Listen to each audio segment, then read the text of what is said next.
This is a video in clinical medicine from the New England Journal of Medicine.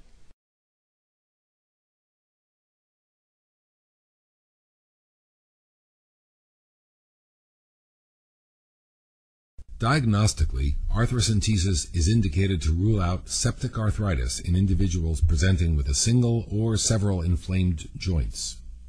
Artrocentesis can also be used to differentiate between crystal arthropathies, such as gout and pseudogout, inflammatory and non-inflammatory effusions, and hemarthroses. It should be emphasized that a single inflamed joint should almost always undergo at least one diagnostic aspiration. Therapeutically, artrocentesis may be performed to drain large effusions, hemarthroses, or to inject steroids or local anesthetic.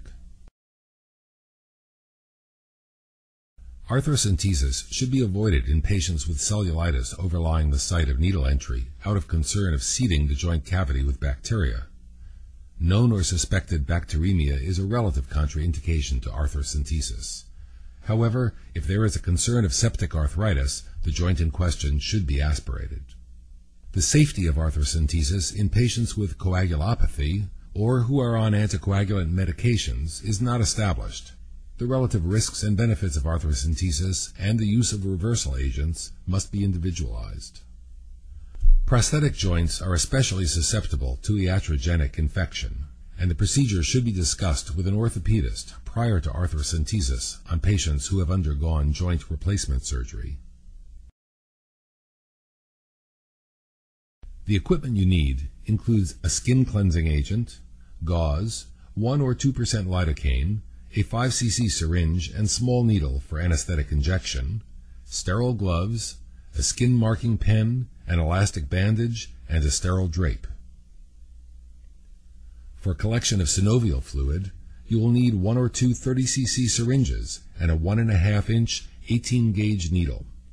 Tubes appropriate for the estimation of cell count, crystal examination, and culture should be gathered. The knee joint contains the largest synovial cavity in the body and is thus easy to aspirate in the presence of a significant effusion.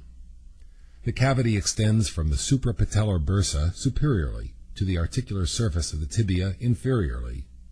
Note that the knee joint contains several bursae that do not communicate with the synovial cavity. The knee joint may be tapped from either the medial or lateral side. For the medial approach, the knee is extended or flexed to 15 to 20 degrees, and the patella is located. Needle entry occurs along the medial aspect of the superior third of the patella, approximately 1 centimeter medial from the patellar edge. The needle is directed behind the patella and toward the intercondylar notch. The lateral approach uses the same technique from the opposite side of the knee. Informed consent should first be obtained. In this video, we will demonstrate the medial approach to the knee joint. Position the patient supine on a stretcher with the knee fully extended or held in slight flexion. A towel roll may be used if desired.